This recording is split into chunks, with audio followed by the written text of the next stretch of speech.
Once upon a time there was a brave astronaut named John. Ever since he was a little boy, John had dreamed of going to space. He studied hard in school and trained to become an astronaut. Finally, when he was 35 years old, John was selected for a mission to Mars. The day finally came for John to blast off into space. As he strapped into his seat in the spaceship, his heart pounded with excitement. The engines roared to life and the spacecraft shot up into the sky. John felt a rush of adrenaline as the blue sky faded into blackness. He was really doing it. He was going to Mars. After a few months of space travel, the red planet came into view. "Welcome to Mars," said John's fellow astronaut Sarah. Through the window they could see the rusty desert landscape. John put on his spacesuit and stepped out onto the surface of Mars for the first time. He bent down and picked up some reddish dirt, letting it run through his fingers. This was amazing.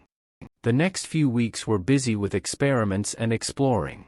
John and Sarah collected samples, took photos, and analyzed the environment. One day, while out on a mission, a storm kicked up. Sand swirled through the air, blocking out the sun.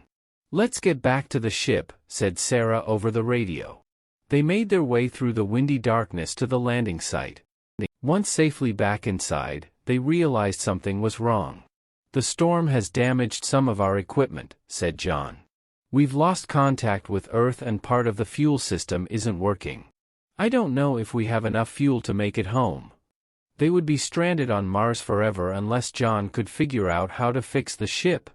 John scrambled to come up with a solution. He decided he could try to synthesize more fuel from supplies they had on board. It would be risky, but they had no other choice. For the next 2 weeks, John worked tirelessly, trying to create makeshift fuel. Finally, he came up with just enough propellant to power the ship. "Let's light this candle," he yelled. The engines roared to life once more. This was their only chance. The spacecraft lifted up off the surface of Mars. John and Sarah strapped themselves in as the ship accelerated. It would take almost a year to reach Earth again. Supplies were limited, but they would make it.